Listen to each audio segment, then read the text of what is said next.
On this episode of DC On Screen, we are talking about the final Black Adam trailer and a couple of other news bits before reviewing Netflix's Sandman. All that right after these messages from our mystery sponsors. Want a holiday gift your employees or clients will actually love? Send them gourmet peanuts from Hubbard Peanut Company. Hub's Peanuts is a family-owned company that's been making high-quality, delicious peanuts and sending them to every corner of the globe since 1954. Order some of Hub's plain, salted, or chocolate-covered peanuts in a special gift tin for the perfect gift for your friends, employees, clients, or even yourself. Visit hubspeanuts.com. That's HUBS peanuts.com. Are you struggling to conceive? You have options, and at Piedmont Reproductive Endocrinology Group, we'll make sure you have the guidance and support you need. PREG is known for individualized fertility care that's unique to every patient. We take the time to provide a reassuring and empowering experience because we believe that you deserve nothing less. Let us help you on your journey to parenthood. Visit us at pregonline.com to learn more. Get the guidance and support you need at Piedmont Reproductive Endocrinology Group.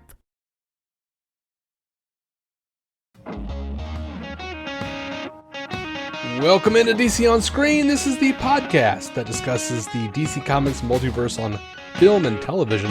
I am your host, David C. Robertson, and this, the man who once made a beer run while holding a large alligator, Jason Goss. That was... I don't know where you found that footage. And to be fair, I got both the beer and the alligator home safely. You posted it on TikTok. It was a wild night. I've also forgotten the TikTok password. You just kept yelling, Gator Run, Gator Run. That's probably the TikTok password, actually, now that you say it. Gator Run? Yeah. Yeah, Gator Run 22 or some shit. It's been a minute since I thought about it. All right. Well, we're cranking one out a mere week after we have released another episode. So that kind of unprecedented for this year anyway. It's been a weird run. Yeah. Quick thank you to the patrons. $1 a month gets you every episode ad free, and $5 a month gets you that plus whatever the hell else we wind up putting out there. If you've clicked on this episode, I would assume you want to hear our thoughts on Sandman, and I am trying to get together a review of the graphic novels with Scott of DC Squadcast. So hopefully those will be up. Will start being put up soon if we can get some time. We're all busy. We're all very busy adults. Yeah. Doesn't that suck? It does. Yeah. He's got 3 kids. You've got 1 kid. Yeah. In a way, I wish all of this had happened in our 20s. Yeah. I've got a bad back, which is kind of like a kid. Yeah. But you had that same back in our 20s, so that wouldn't have helped. That's true. Actually, I think I have more time now than I did in my 20s, actually. I'm married, so I'm not scouring, dating websites or, talking up ladies or whatever.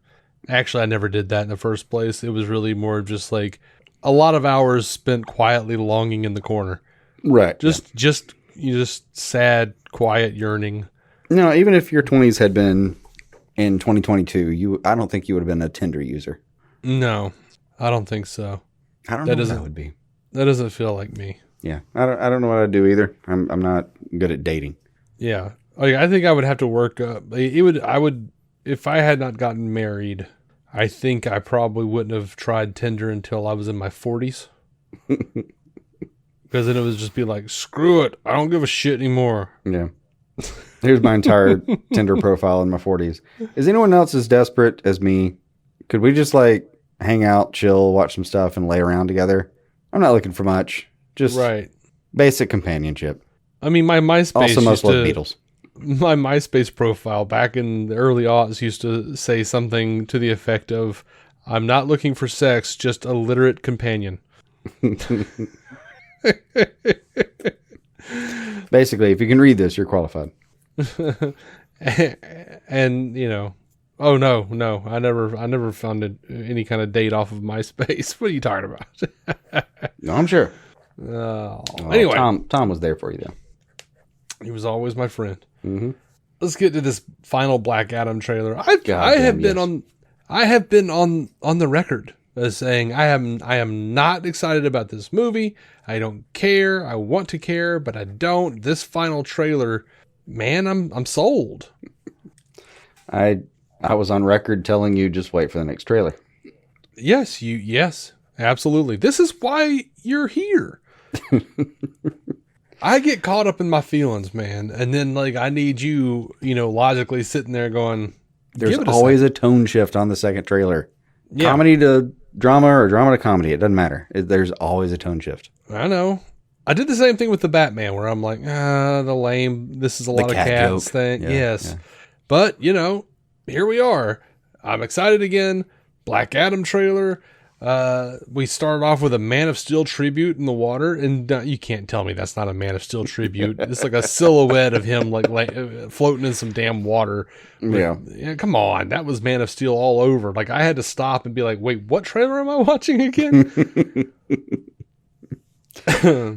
Although now that you pointed out, I haven't actually compared the two images. I saw the homage, but I haven't thought about the actual silhouette part. Mm-hmm. Pretty sure Dwayne Johnson could like bench press Henry Cavill. I mean, maybe I think he's got a good 4 or 5 inches on him. Maybe. I'm kind of curious about that. He might not be able to. He might not be able to touch Henry Cavill since Henry Cavill is like possibly going over to the MCU now. Oh, he may, but not this weekend. He's not, according to the news. No, there's nothing proactively casting him in the news this weekend, as far as I can tell. I just keep seeing all sorts of stuff like he's gonna play Doom. He's gonna be Victor Von Doom. Damn it! Yeah, he actually would make a good Doom, but yeah, he'd make a good whatever. He's a good actor. Personally, I really like the idea of him being the evil Superman of the Marvel universe. That whole rumor, the Hyperion thing. Yes, Hyperion. I was like, what the hell was his name again? Like it just went right out of my head. Hyperion, yeah. Evil Superman? Yeah. I get it. I mean, I would probably dig him wherever he showed up over there if he's going to show up. I'm good with it. But yeah, I'm not sold yet. I think there were a lot of people thinking it was going to happen. It was a speculation wave that had no real resting place. I don't know. We'll see, man. Anyway, I was right. 4 inches, 6'1" and 6'5". So, I love that he feels like Black Adam feels like his powers are a curse, and they have that whole like dialogue there, in voiceover about like you can either be the Earth's doom or his salvation or whatever. None other than fate. Yeah, absolutely. And you got to admit, when that dude tells you that, you should probably take it seriously. I mean, Dr. Fate tells you something, you should probably take it seriously anyway. If he tells you to choose a certain type of taco at a truck, yeah, grab it. And you're like, but I don't like cilantro. Do it. Okay. But no, it's get the taco. Yeah. I love that Amanda Waller is calling the shots for the JSA. Yeah, that's pretty cool. I love that connective tissue. Mm-hmm. I love that that plane that the JSA are going to underneath their headquarters looks like the Javelin from the Justice League cartoons. Mm-hmm. First of all. I love that they're trying to like negotiate for Black Adam's peaceful surrender, and he's like, Black Adam kneels before no one. I'm what? not peaceful, and I do not surrender. Yeah, that was badass. Loved it. Fuck both of those. There should just be a lot of middle fingers in this. Also, I love I've genuinely loved scenes where like the landscape departs. Like even in the X-Men days, landscape just be damned, and some ship rises out of it. That's fantastic. Yeah, same as in like the BVS days. Mm-hmm. Oh, he's gorgeous. Love that trope. Yep, I do too. I shouldn't, because it's kind of tired. Oh, it's nonsense. But I do love it. It's gorgeous every time.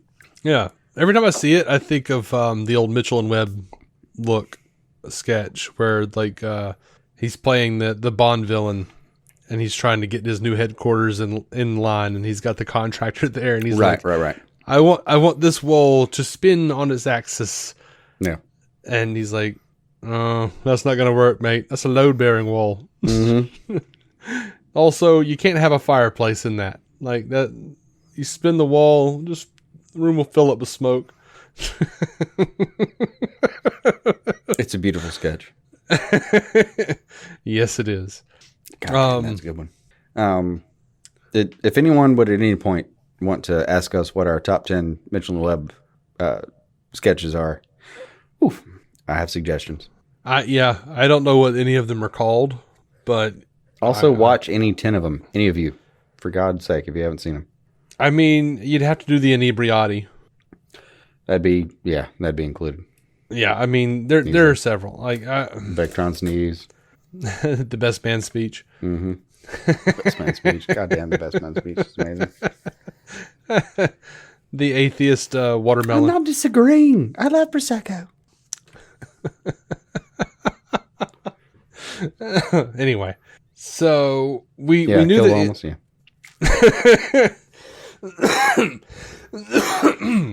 Excuse me. So we knew the inner gang was involved in this movie, and I knew Sabak was, or Sabak, however you say his name, was going to be the villain because I've seen the McFarlane figures, and Sabak is a guy named Ishmael Gregor, and he was the leader of inner gang, and winds up getting possessed by a demon, and looks like that's all there. He looks deadly comic book accurate. So I'm sure the JSA and Black Adam will have to team up and try to take him down. I had no recognition until you told me, but like, is that the same guy that kills Martian Manhunter at some point? I don't remember that. I know the whole infinite, or no, it was one of the like crisis intervals. The only thing I remember is that like Martian Manhunter going crazy, and he's like giant size. He's like a freaking Godzilla, and then Batman like points out to Plastic Man, no, literally, you are the only person who can stop him. Mm-hmm. I remember that, and like Plastic Man like leaving the note for his kid, and because he thinks he's gonna die. No. Yeah, that was a good moment. Mm-hmm. So I love that we got to see Dr. Fate's like, what do you call it? It's like it's an Ankh, but it's an Ankh shaped projection of his power or whatever. Mm-hmm. That's like classic Fate. I'm just very pleased with this trailer, and I love that they have kept the one shot in it that I've loved in every trailer, which is the planes flying up beside Black Adam and him just like looking over and then just like punching the plane's wing shit off. But yeah, I'm very pleased with this. Do you have any more thoughts on the trailer? I do like that the one guy in that plane, as always, eats himself immediately. Oh yeah. Get the hell out of there. And I'm surprised the other plane doesn't just pull off as fast as possible. Yeah, I would. God damn it, I would. Yeah. Yeah, absolutely. That's terrifying. This dude just decided to, punch a plane. Mm-hmm. I mean, I would literally pull away, and my inner thought would be, well, I'm not prepared for this.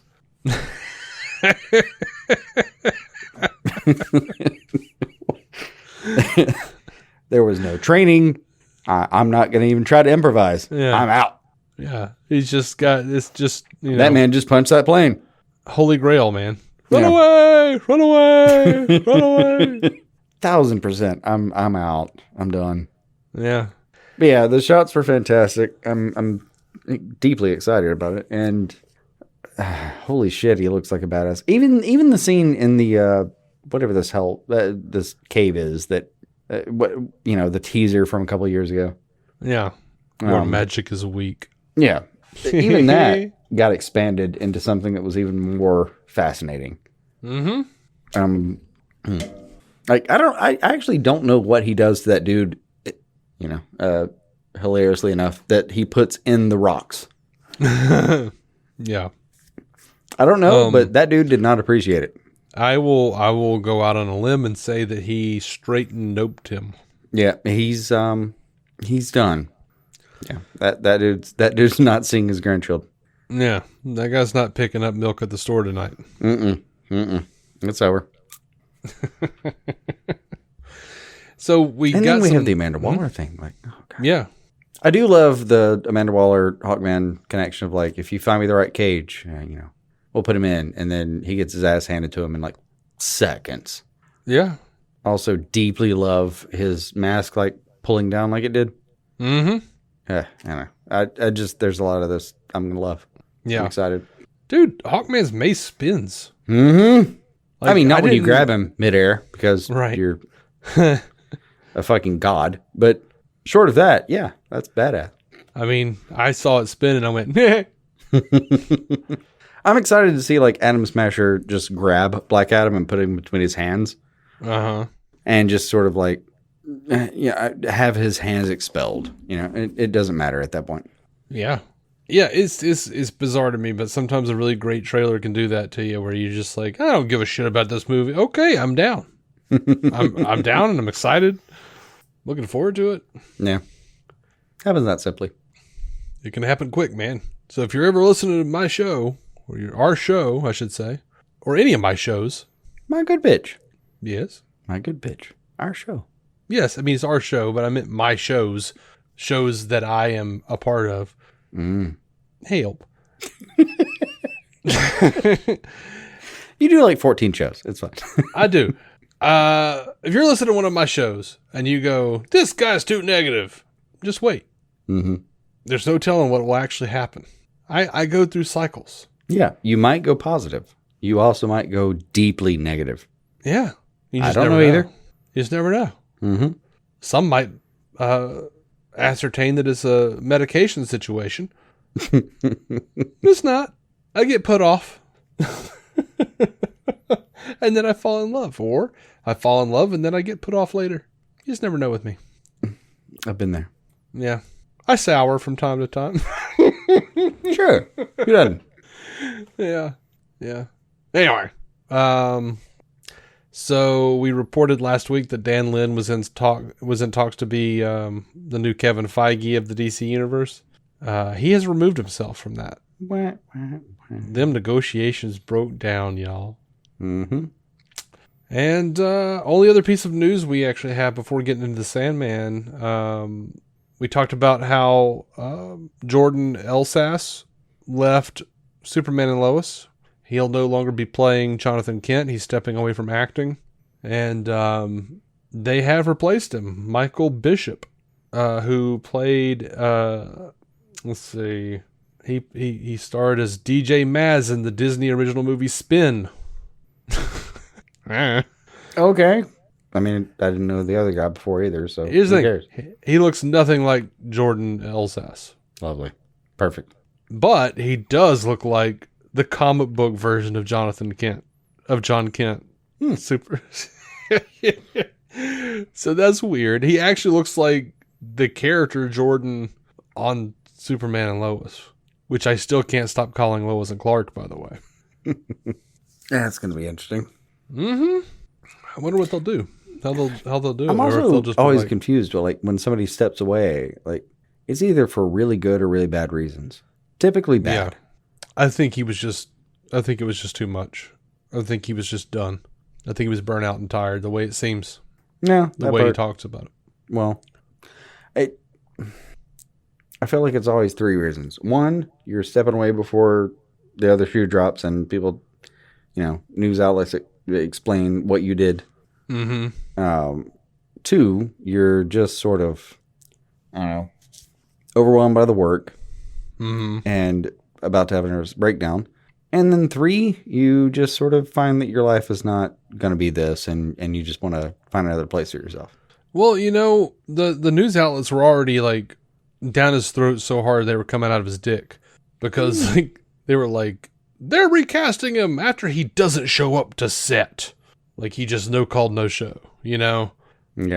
And then it turned out like he was like, yeah, no, I informed them that I wasn't going to be doing the show anymore because I just can't. And he doesn't even know if he's going to keep acting, and we've heard Rosenbaum and Welling talk about those hours, man. No, they're rough. Well, the hours and, displacement geographically, like, they add up. It's like 16, 20-hour days, like, good God. Well, 20-hour days in a whole other country sometimes. Yeah. Where you're like, I get it. I mean, granted, it's adjacent, but like, sometimes you have people that are like spending, I don't know, 4 or 5 months of their year, every year, outside of their family. And some people that's okay. Some people it doesn't work. Yeah. I mean, I wish him the best, man. Wish Jordan the best. Yeah. I don't know what else to say. I hope this new kid can cut it, because I'll be examining him, running him over with a fine-tooth comb. Like, Jordan wouldn't have done that. Why isn't your hair blonde? And curly. Well, he didn't have curly hair. It was wavy. This kid's actually got curly-ish hair. All right, so that tracks. New kid. Yeah. Anyway. Can you also destroy things with a touch? Well, this is the guy playing John, not Jordan. So I don't know. John doesn't have powers yet on the show. It's just one of those superpowers that I've always been fascinated by, because it's kind of silly, and no one seems to really like pick it up as an overt thing. That like Superboy used to be able to just dismantle things by touching them. Yeah. Kind of the opposite of his dad, who apparently can do structural engineering and civil engineering in his sleep, just with his eyes. I'm just gonna hold this up and weld concrete, because that's a thing that exists. Yeah. Well, you can definitely just melt concrete into being sound again. Silver Age is the Silver Age, man. I know. The Super Family did all sorts of wacky shit. I mean, my favorite has always been like Superman just, like opening his hand and like tiny Supermen flying out of his palm. Oh, the tiny Superman. I wish every day I had that. Well, yeah, naturally. Those would be the best action figures. Yeah. Hey, bro, All right. I'm going to sit here in this chair. Can you go do the dishes for me? Of course, mine would turn against me. They would be like the little mini Ashes from Army of Darkness, just like coming after me with forks and tying me down like Gulliver's Travels,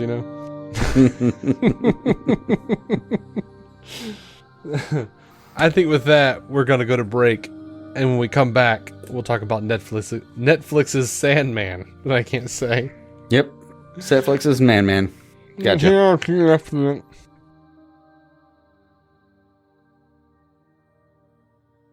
Want a holiday gift your employees or clients will actually love? Send them gourmet peanuts from Hubbard Peanut Company. Hub's Peanuts is a family-owned company that's been making high-quality, delicious peanuts and sending them to every corner of the globe since 1954. Order some of Hub's plain, salted, or chocolate-covered peanuts in a special gift tin for the perfect gift for your friends, employees, clients, or even yourself. Visit hubspeanuts.com. That's HUBS peanuts.com.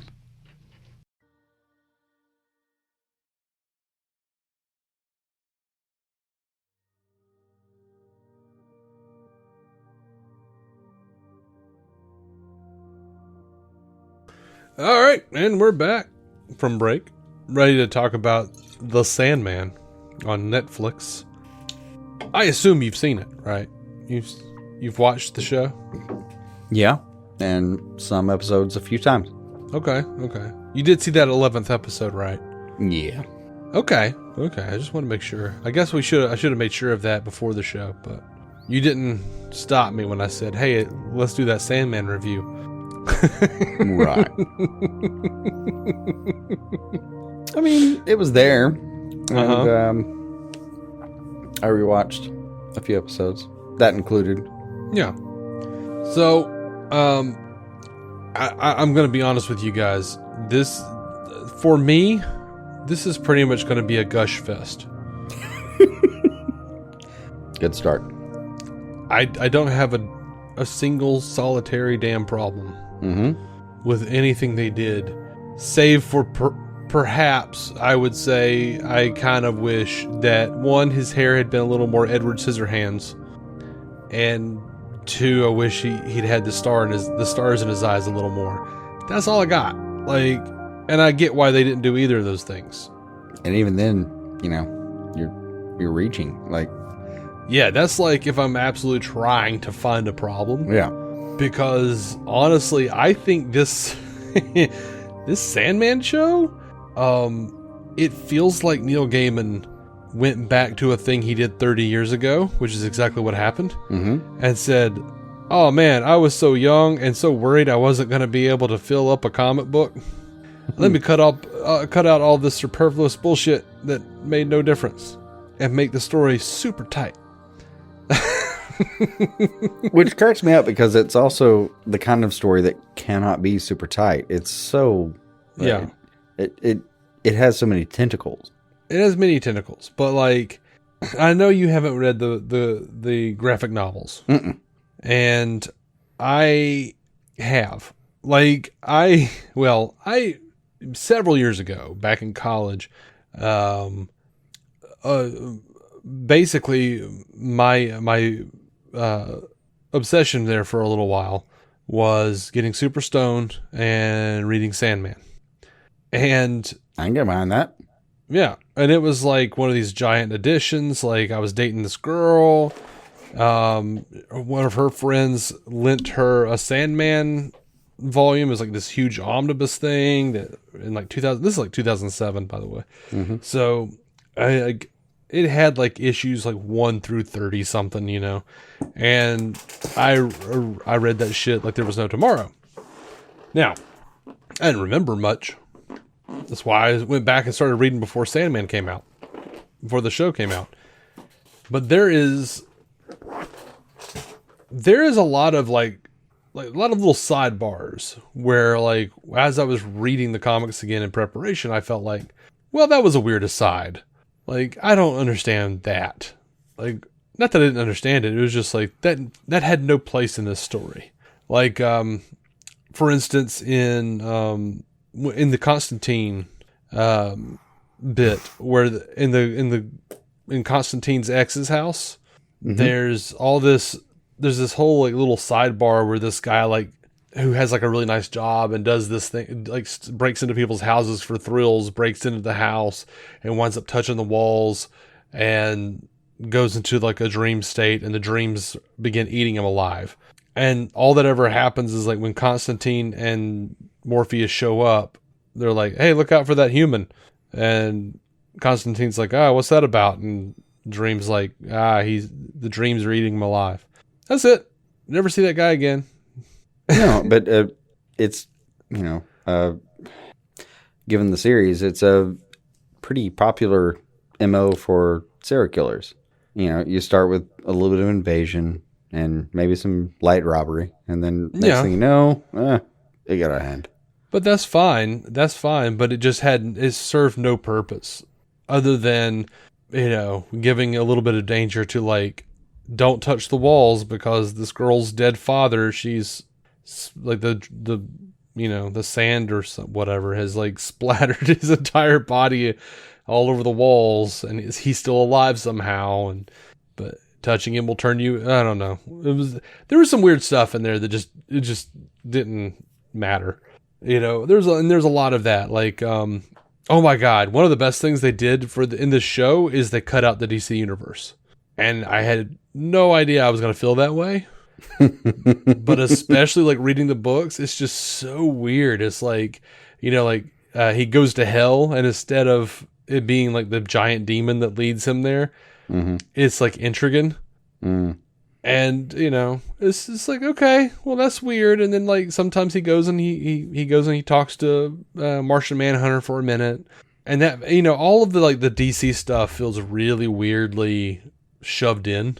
And I was glad, like, I read this thing where Neil Gaiman was talking about how he basically just, like, started whittling off of anything DC, of referencing anything, because he, like, there's a bit in the comics where he's got John Dee, the guy that has the stone in the show. In the book, he's Dr. Destiny, who fought the Justice League.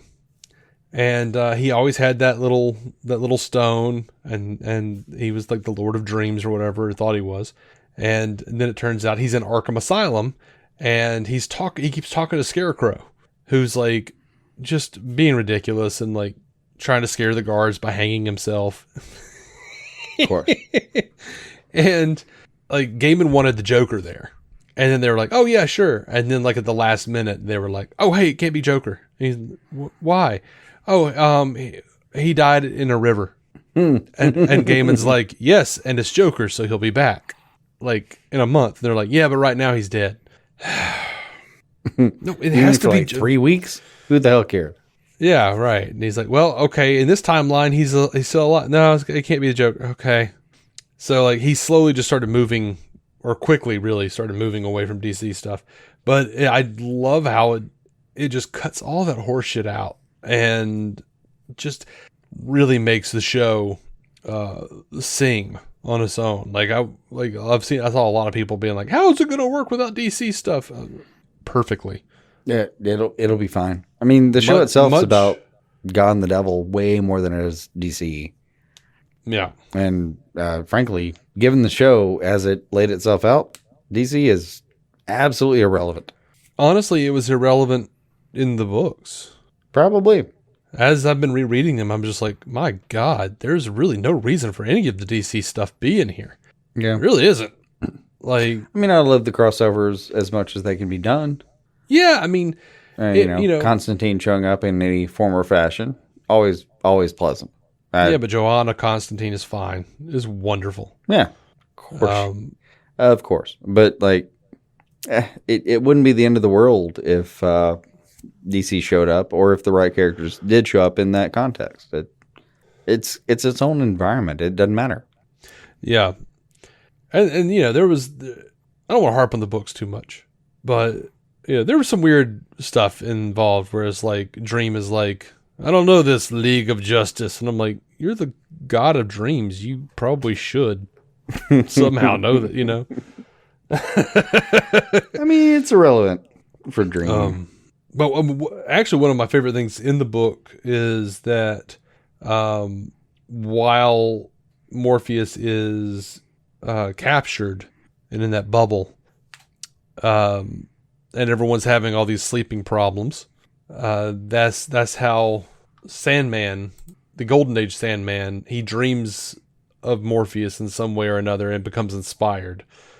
He gets to run around with his little gun. Yeah, putting people to sleep. Yeah, but yeah, man. So here, I loved how they fixed the Ravens, because in the comics the Ravens don't come into it until like volume 2 or so. Mm-hmm. And it's very much a situation of looking back at the previous stories and asking yourself, well, why weren't there any Ravens trying to help Dream while he was imprisoned? Because Neil hadn't thought of them yet. But, and then I did, like, when they were talking about doing the show, I was like, God, I wonder how they're going to, like, manage all of the exposition, because, like, Morpheus has, like, tons of exposition bubbles. Mm-hmm. And I love that they brought in like Matthew the Raven way early and had him be the audience proxy. So that way Morpheus can say all of that stuff to Matthew the Raven. It's just very well done. It's shockingly well done. The entire story of the Raven in that show is heartbreaking and then heartwarming. Like, the initial Raven and its immediate dispatch. And poor Jessame. Yeah. And just seemingly with no emotion, sitting there for, I don't know, 80 years or whatever it was at the time. Mm-hmm. And just a tear rolling down. That was fucking touching. And then, no more Ravens.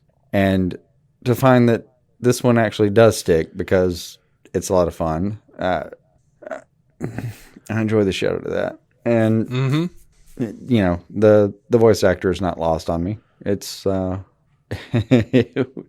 could have been done a lot of ways. And I'm not saying anything would be better or worse. I'm saying that was great by itself. Who cares?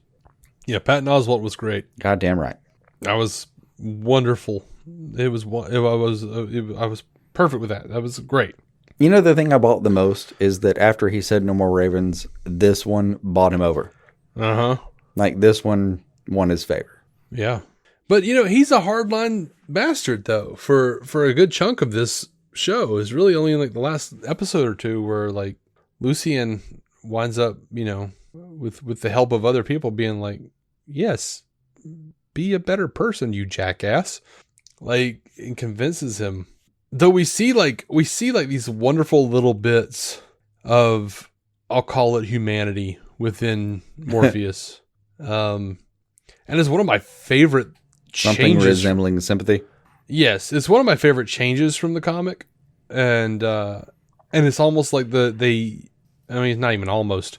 It is absolutely a bit where they like kind of made fun of the book. Like in the second episode, he shows up he's nursed back to health by Cain and Abel. Mm-hmm. And, but he needs power. And he's like, is there anything here that I created that was a part of me that I could reabsorb? Yeah. And they made it to be, it was like, in the show, it was like, oh, it was Gregory. And, which is sad, but Gregory like sacrifices himself for his king and shit. In the comic, Gregory doesn't die, that way.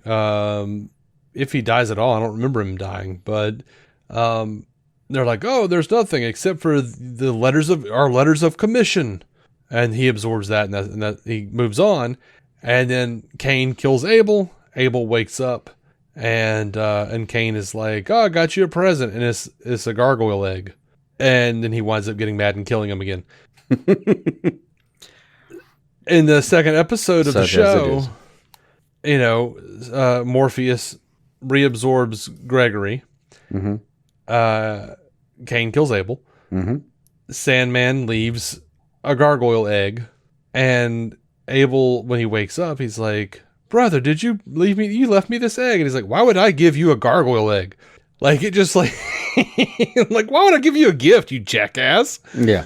And it was just like, it felt like such a jab at the comic. Like, Gaiman was just like, no, that was a dumb thing. Why would he have given him that?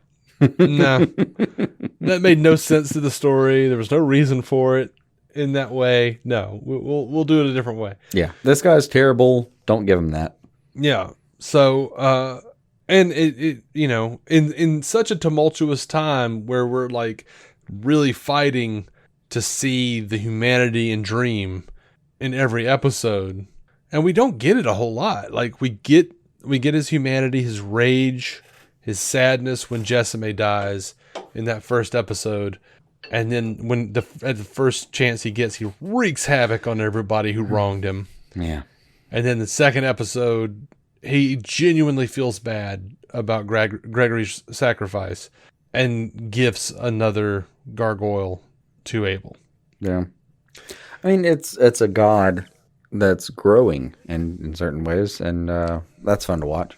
Mm-hmm. Yeah. I loved that they gave, when you consider, what the comics did, I love how much they gave Ethel in terms of her development, and John Dee. I really I liked how much they built them up. Dude, A Hope in Hell was a fantastic episode. Like, Gwendolyn Christie killed it as Lucifer. Yep.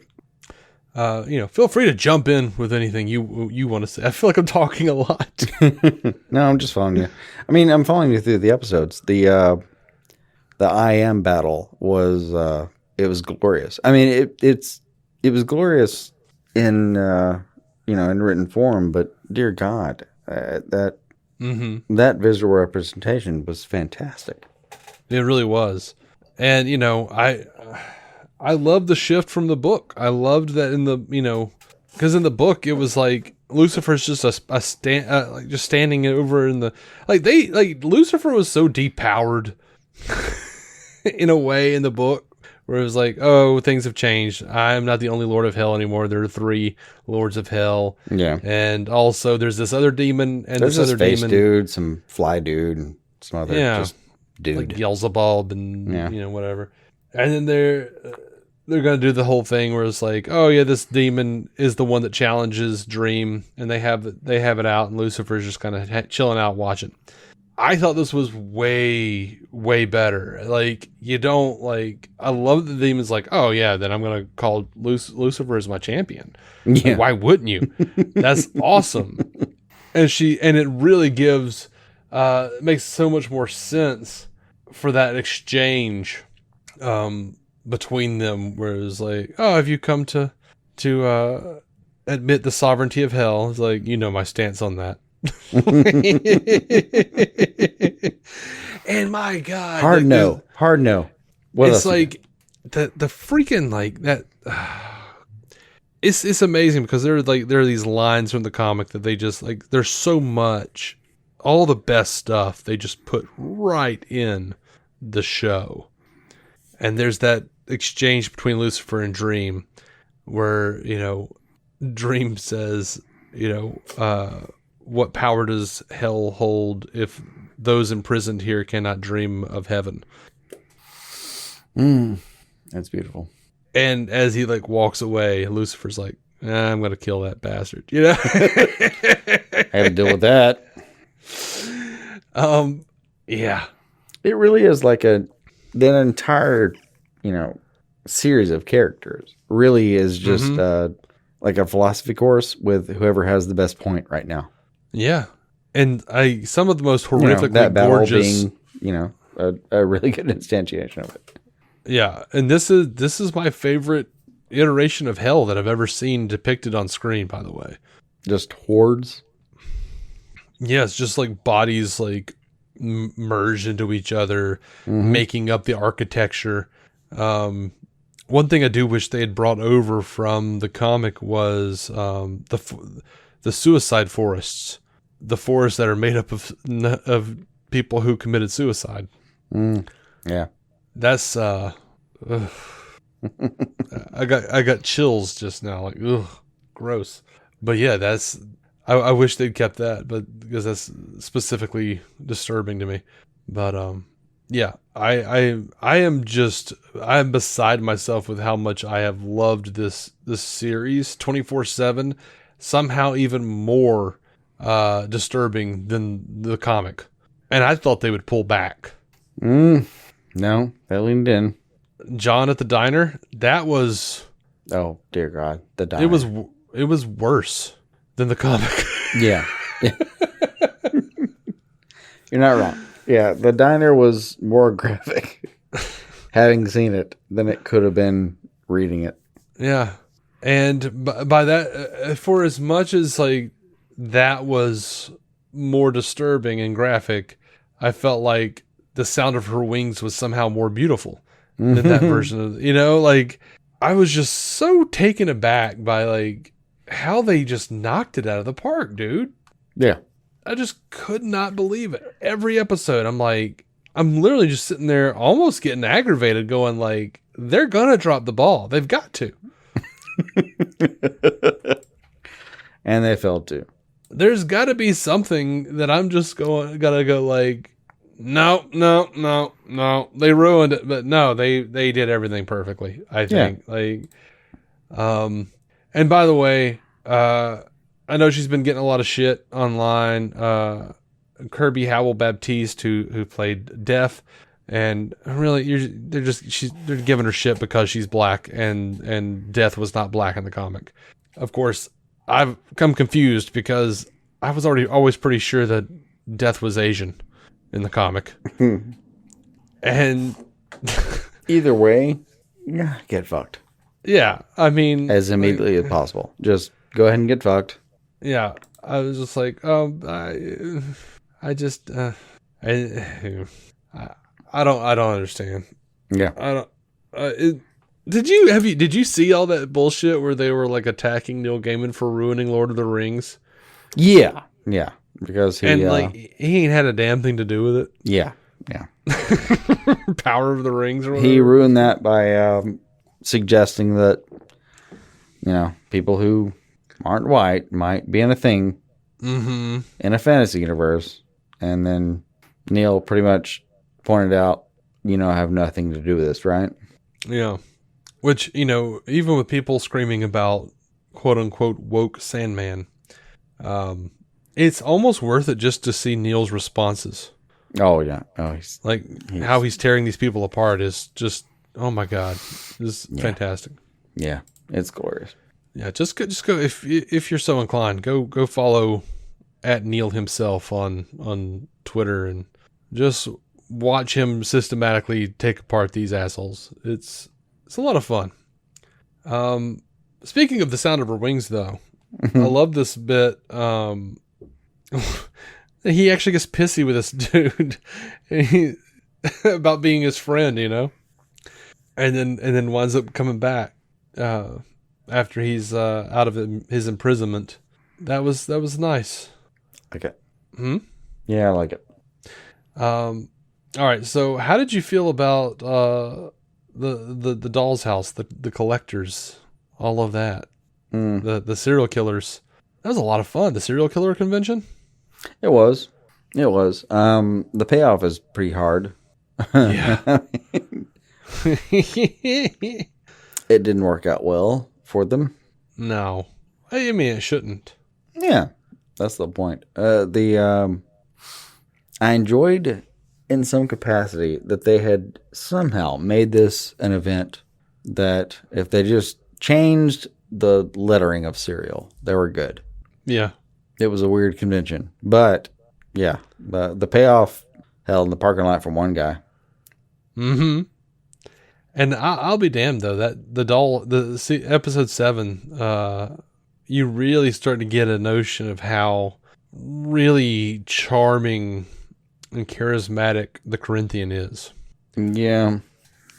You know the most charming thing he did, the most manipulative. Well, I'll leave this other key for you. I'll come back in an hour, and I'll knock, and if you want me to answer, I'll come in. If you don't want, but that was a fun scene for a lot of reasons. Mm-hmm. He was establishing a lot right then and giving her a lot of rope, but he had a plan. Mm-hmm. It didn't work out, but he had a plan. Yeah, naturally. Yeah, and by the way, I love Rose Walker. They brought her in, less than halfway, or more than halfway through the season. So she had less than half the season to win me over. And I think I was, won over in the first episode. Like, they gave her such a heartbreaking backstory and really drove it home in a way that made me care. I loved seeing her freaking brother, by the way, in his dreams in the old Jack Kirby Sandman costume.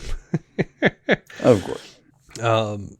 I loved how that played out. How he was accompanied by a nightmare who didn't want to be a nightmare anymore. Like, all of that was very touching. Played very, very, played very well, and the resolution of that at the end of the series is touching, to say the least. Yeah. His skull. So, and the transference of said skull. Mm-hmm. Yeah, pretty good. So I love the whole can you hold on to this for me? Like, maybe one day, but also I'm gonna create these other characters. Mm-hmm. And I love how they looked. I love how they looked as he's creating them. Mm-hmm. It's just strange empty shells. I'm very, very pleased with how imaginative the show really was and how it managed to capture and expand upon and enhance what the comic did in a lot of ways, which is very rarely true of comic book adaptations, and not something I would expect of the Sandman. I like it.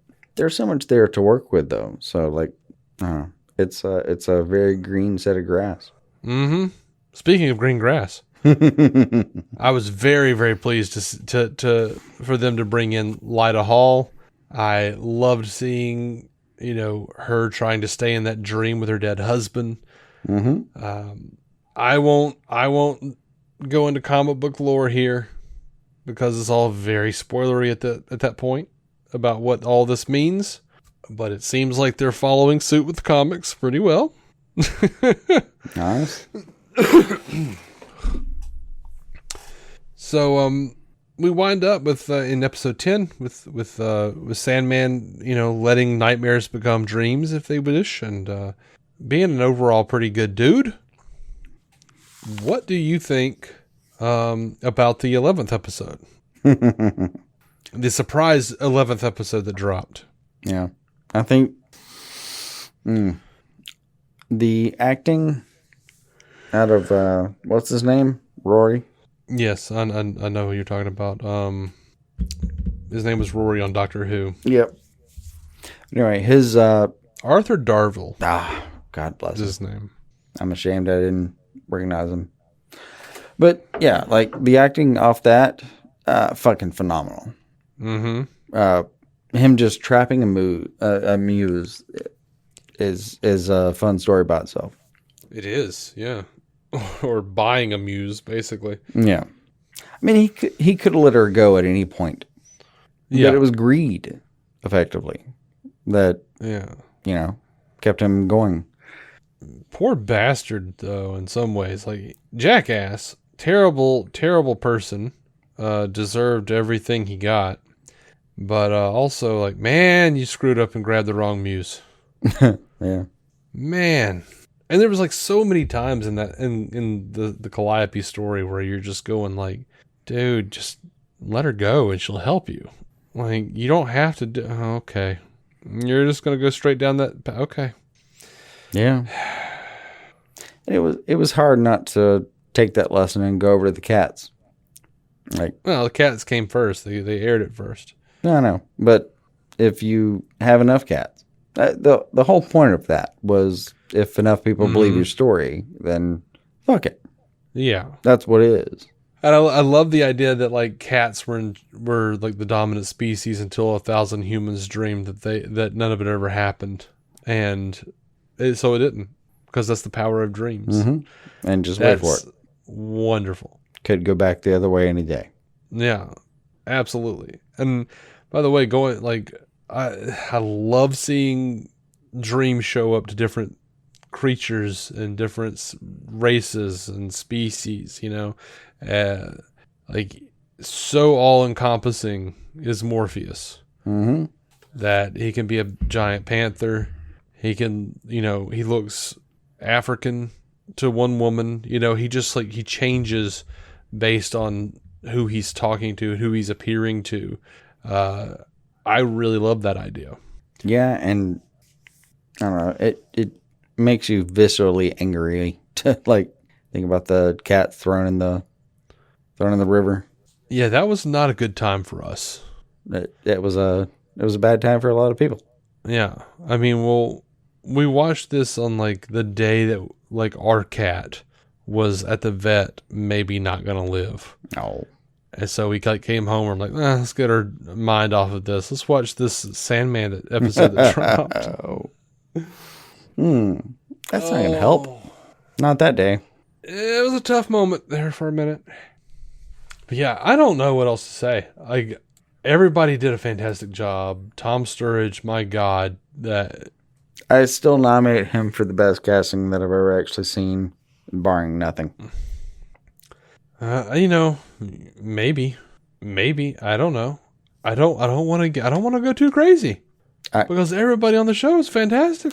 No, it's not that. It's not that that's just the best casting for that show. I mean, that may be my favorite casting of all time is him in that role. I mean that truthfully. I mean, the weird sort of disconnected delivery, the droll, deeply baritone voice the entire time, the way his face actually affected the character. It looked like the book. Yeah. I mean, his hair is not an advantage or a disadvantage. You could get a wig, but no, I wouldn't want that. If anything, I would have wanted the hair to be more, like I said, more Edward Scissorhands, but fair enough. Also animated with CGI a little bit. Yeah, more Burton-y. Yeah, that. I think I would have gone that way, but I also can't believe we made it through the 90s without a Tim Burton claymation version of the Sandman. Yeah, it would have fit. And I think Burton would have done a good job. But Probably. what we have here, Like, he's probably is- at home masturbating to the Sandman, going like, "How did I not know about this?" I have no doubt that he has deep respect for the property. I have plenty of doubt, but only because he shits on comic books and acts like people who enjoy them are stupid. Fuck it. It's Tim Burton. What do you want? Cognitive dissonance? I don't know. Happens to the best of us. As it is, though, that is probably the best casting I've seen in a very long time. I mean, Yeah. I cannot imagine someone fitting a role more perfectly. I mean, at the very least, he's right up there with Patrick Stewart as Xavier. Yep. You know, like it's just those like touchstone where it's like, oh my God, you were born to play this. Yeah. Like Mark Hamill's voice box in The Joker. Yeah. That was meant to be, you know, I'm seriously, like, I know I keep saying it, but every day I'm just like, I think of the Sandman and just go, how did this even happen? 30 plus years of Neil Gaiman saying, no, this isn't good enough. Right? That's how this happened. I've been reading a lot of those articles. Like, if anything, I love how he wrote his contract because apparently he had some decisions. Mm-hmm. Oh yeah, definitely. Well, he also proved himself exceptionally with Good Omens. Oh, goddamn. That was so fucking good. So I cheered when Mazikeen showed up. Mm-hmm. I was like, yeah, Mazikeen. I agree. Like, I'm just very pleased with the whole thing. The whole thing. Yeah, me too. That said, as much as I love Gwendolyn Christie, which I do, I think she was perfect for what they were doing here. Yep. You want the people? You want the other Tom ones? Ellis. Well, Tom Ellis, specifically Tom Ellis, could have done it. I'm just saying. He could have. He could have. I'm not saying you may not participate at some point, just because it would. The scheme allows for it. Let's put it that way. Yeah. It wouldn't have. It would negate nothing, No. and it would contribute to a few things. Yeah. That said, perfectly happy with what we got. Mm-hmm. She was perfect. She was wonderful. Not gonna lie and say I didn't miss, Tom Ellis. Not gonna lie and say I didn't miss Matt Ryan as Constantine. But Jenna Coleman did a fantastic job, and I The love this replacement was version. amazing. Love this version. Yeah. Apparently there is some talk about maybe a Constantine spinoff. So Joanna Constantine show. I'm absolutely down for that. I'm good with it. I want all the things, Mm-hmm. especially connected to this universe. Yeah. Somewhere Shia LaBeouf is already dead. I think that's all I've got, though. As far as, like, actual getting into it. Like, everything was perfect. Music was perfect. Cast perfect. Storyline condensed in a way that made sense, but not at all condensed, if that makes sense. Given the condensation, like, God, the episode with Death. Oh, fucking. Yeah. Sound of her wings. If you didn't have some emotions there, I don't know what I can do with you. I did. How did they put it in the show? Like, is that all I get? Like, yeah, you were promised a life, not a period of time, kind of thing. You were, you were promised a lifetime, nothing more, nothing less. Yeah, there you go. Yeah. That's fucked up, and I love it. Yeah. Yeah. Yeah. I say that as someone who's never lost a child to SIDS, and dear fucking Christ, I'm sure I would feel very, very strongly about it if it was different. Yeah. But I loved how much, I mean, and honestly, that the comic issue was pretty damn perfect too. They very much almost went beat by beat there. Gorgeous episode though. Mm-hmm. I just loved how relatable Death was to everyone that was coming into her jurisdiction, Yeah. And very comforting. Like, that was part of what she said, was like, they just need a comforting voice, like something to kind of transition them. Yeah.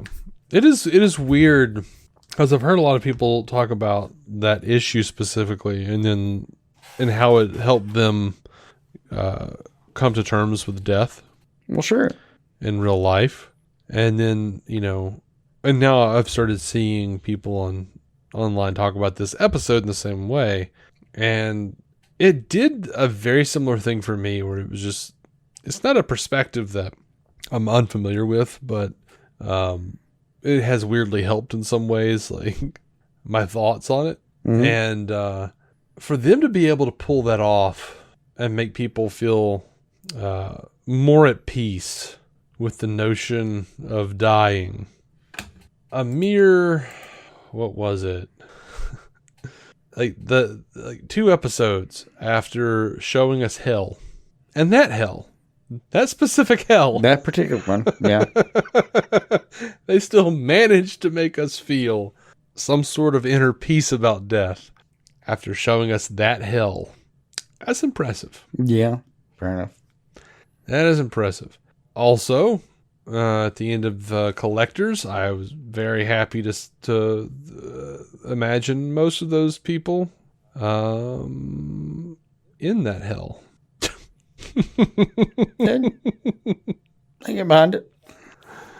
Yeah.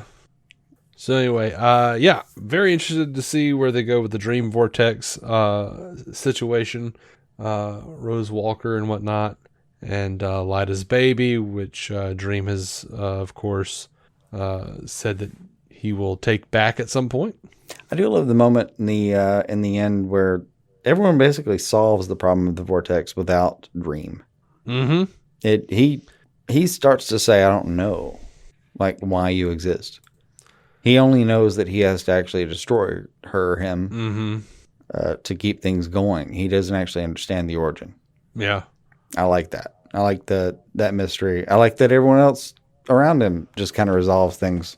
And he ends up being this fun kind of character because he has a role and he has so much power, but he's impotent in a way. Like, he doesn't completely understand why the hell he's there himself and what effects he makes and what things affect him, frankly. Like, he's as much at a loss as any of us are in certain ways, but in his kingdom, he's got some choices to make. And toward the end of that, or toward the end of the series, we start to see that he's making decisions that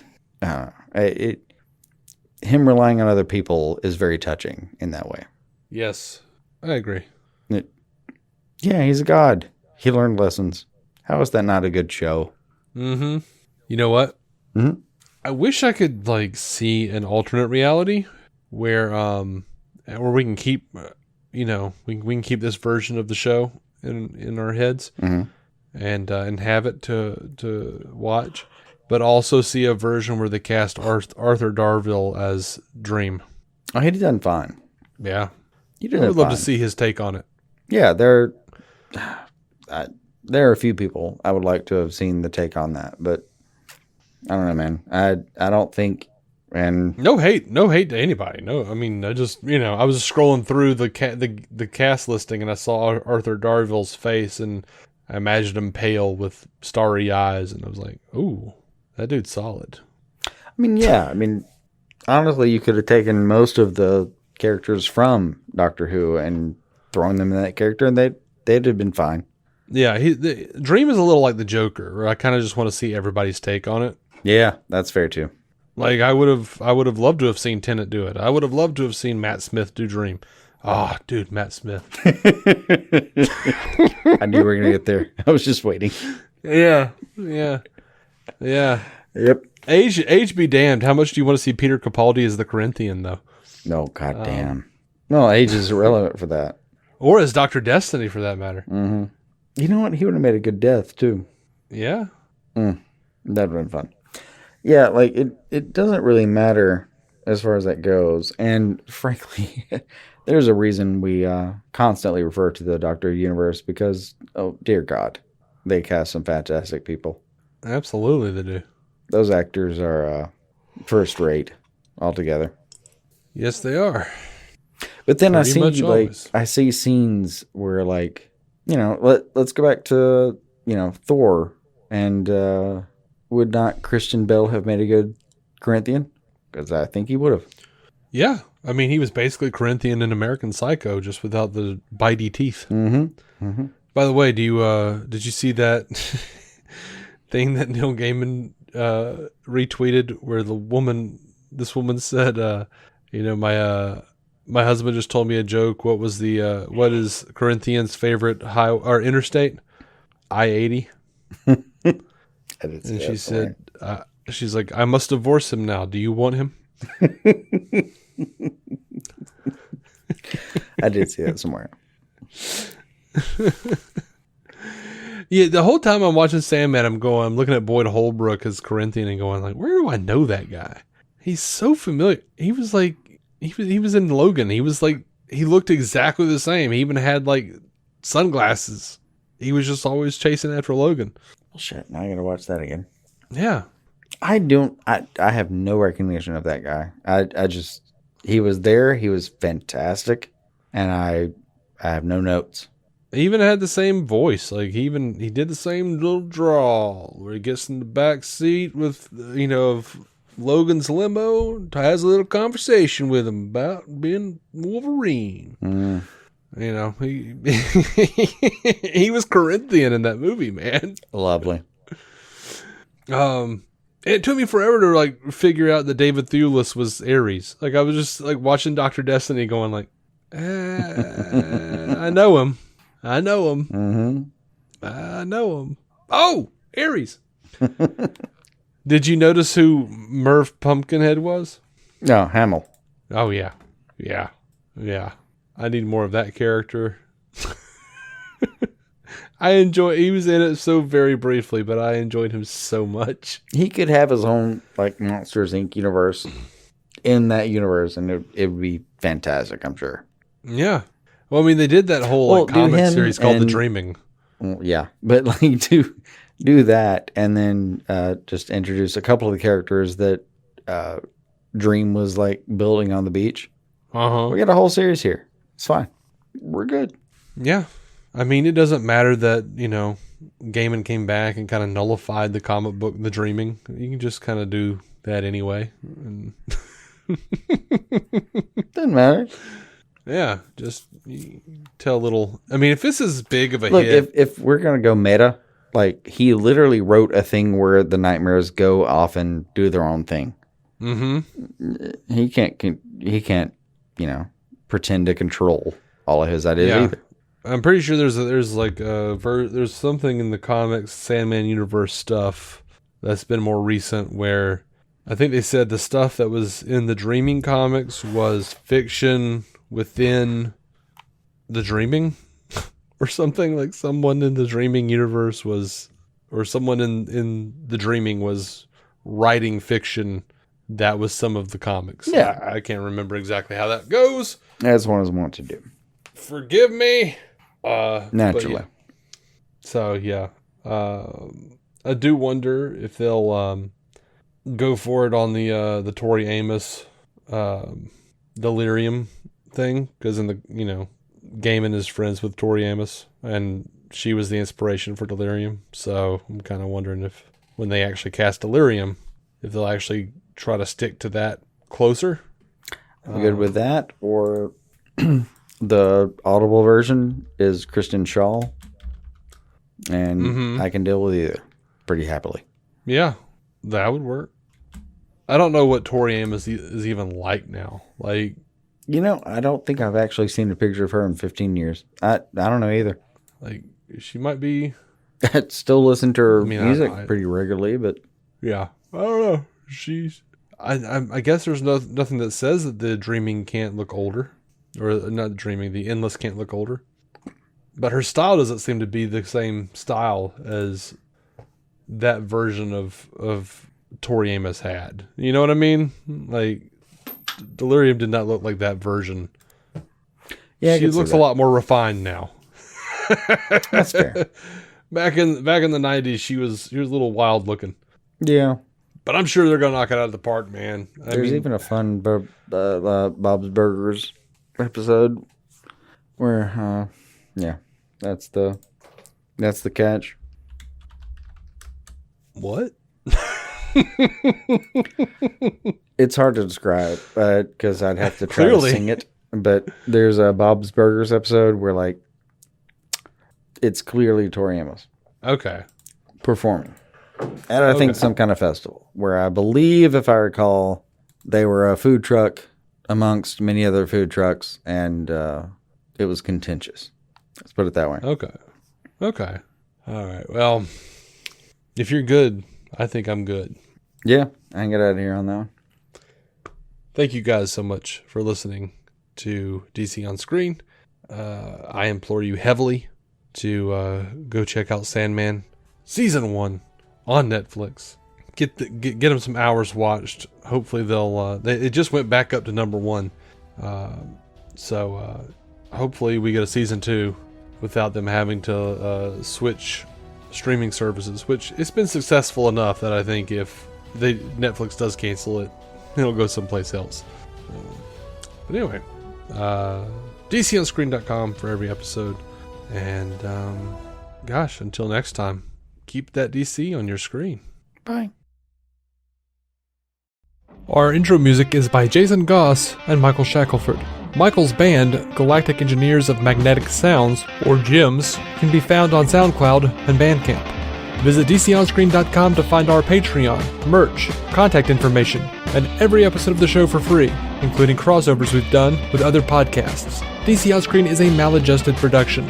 For more from me and Jason, including sketch comedy, vlogs, parodies, and our improvised web series Hey Guy, visit maladjusted.tv.